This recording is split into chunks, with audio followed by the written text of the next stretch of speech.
السلام علیکم ورحمۃ اللہ وبرکاتہ۔ الحمدللہ وحدہ والصلاۃ والسلام علی رسول اللہ، اما بعد، اعوذ باللہ السمیع العلیم من الشیطان الرجیم، بسم اللہ الرحمن الرحیم۔ سورۃ البقرہ آیت نمبر 72 اور 73۔ وَإِذْ قَتَلْتُمْ نَفْسًا فَادَّارَأْتُمْ فِيهَا وَاللَّهُ مُخْرِجٌ مَا كُنْتُمْ تَكْتُمُونَ، اور جب تم نے ایک شخص کو قتل کر ڈالا پھر آپس میں اختلاف کرنے لگے اور اللہ تمہاری پوشیدگی کو ظاہر کرنے والا تھا، اور تمہاری پوشیدگی کو اللہ ظاہر کرنے والا تھا۔ فَقُلْ نَضْرِبُوهُ بِبَعْضِهَا كَذَلِكَ يُحْيِي اللَّهُ الْمَوْتَى وَيُرِيكُمْ آيَاتِهِ لَعَلَّكُمْ تَعْقِلُونَ، تو ہم نے کہا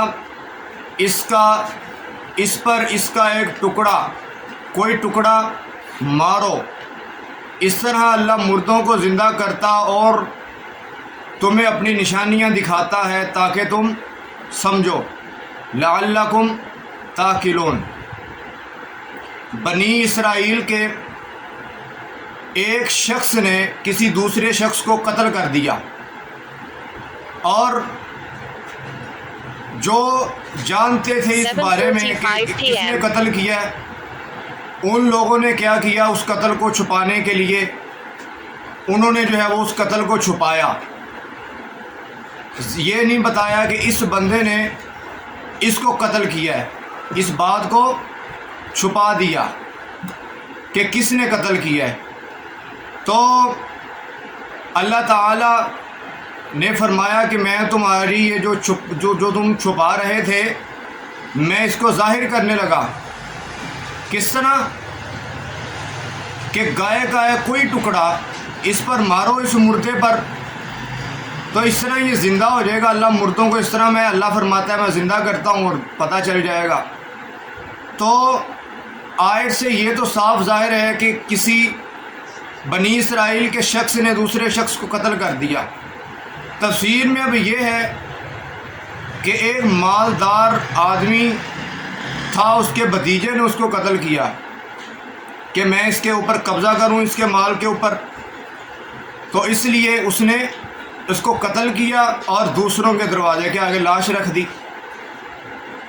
تو ان کے اوپر وہ قتل ڈال دیا کہ انہوں نے اس کو مارا ہے۔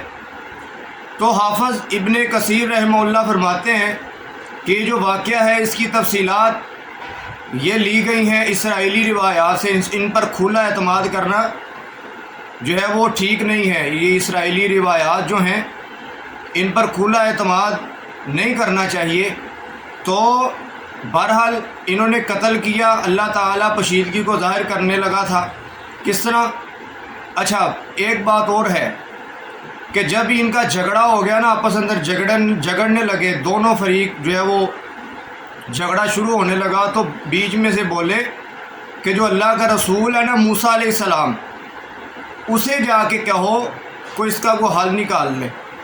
تو موسیٰ علیہ السلام نے یہ حکم دیا کہ یہ جو گائے ہیں نا، گائے جو پیچھے ہم نے اس کا پڑھا گائے کے حوالے سے، تو موسیٰ علیہ السلام نے پھر اللہ کے حکم سے ان سے کہا کہ آپ ایسا کریں کہ یہ جو گائے ہے نا، گائے، اس کا کوئی ٹکڑا لے اور اس مردے کو مار دیں، اس کے جسم پر لگا دیں۔ اس کا ٹکڑا لے لیجئے اور مردے کے جسم پر لگا دیجئے۔ اس طرح اللہ تعالیٰ مردوں کو زندہ کرتا ہے۔ تو اس طرح اللہ تعالیٰ مردے کو زندہ کرے گا، اس کو زندہ کرے گا تو وہ خود ہی بتا دے گا کہ اس کو کس نے قتل کیا ہے۔ اس سے یہ بھی ثابت ہوتا ہے کہ اللہ ذوالجلال والاکرام اگر ایک مردے کو زندہ کر سکتا ہے تو اللہ ذوالجلال والاکرام مرنے کے بعد قیامت کے دن سب کو بھی زندہ کر سکتا ہے۔ وہ اس چیز پر قادر ہے۔ وہ ایک کو زندہ، جس طریقے سے اللہ نے حکم دیا کہ اس کو گائے کا ایک ٹکڑا لگاؤ اس کے جسم پر تو میں اس کو زندہ کر دوں گا۔ تو جو رب ایک کو زندہ کرنے پہ قادر ہے، وہ اللہ دوسروں کو، ساروں کو بھی زندہ کر سکتا ہے روز قیامت۔ تو یہ عقیدہ ہونا چاہیے، اس پر ایمان ہونا چاہیے کہ اللہ ذوالجلال والاکرام مردوں کو زندہ کر سکتا ہے، وہ 1 ہوں، وہ 10 ہوں، وہ 20 ہوں، یا وہ ساری خلقت ہو، اللہ سب کو زندہ کرنے پہ قادر ہے۔ اس نے تو کہنا کن تو وہ ہو جانا ہے۔ تو اللہ تعالیٰ نے فرمایا کذالک یحیی اللہ الموتى ویریکم آیاتی لعلکم تعقلون، تم ایسا کرو کہ اس پر ایک ٹکڑا مارو، اللہ تعالیٰ مردے کو زندہ، میں اس کو زندہ کروں گا، تو یہ میری نشانیاں بھی ہیں تاکہ تم سمجھو کہ اللہ تعالیٰ کتنا قادر ہے، کتنی قدرت والا ہے کہ وہ مرنے کے بعد بھی زندہ کر سکتا ہے۔ اسی صورت میں اللہ تعالیٰ نے 5 مقامات پر تذکرہ فرمایا مردوں کو زندہ کرنے کا، یعنی مرنے کے بعد ان کو زندہ کرنے کا اللہ تعالیٰ نے اسی صورت میں 5 دفعہ تذکرہ ہوا ہے سورۃ البقرہ میں۔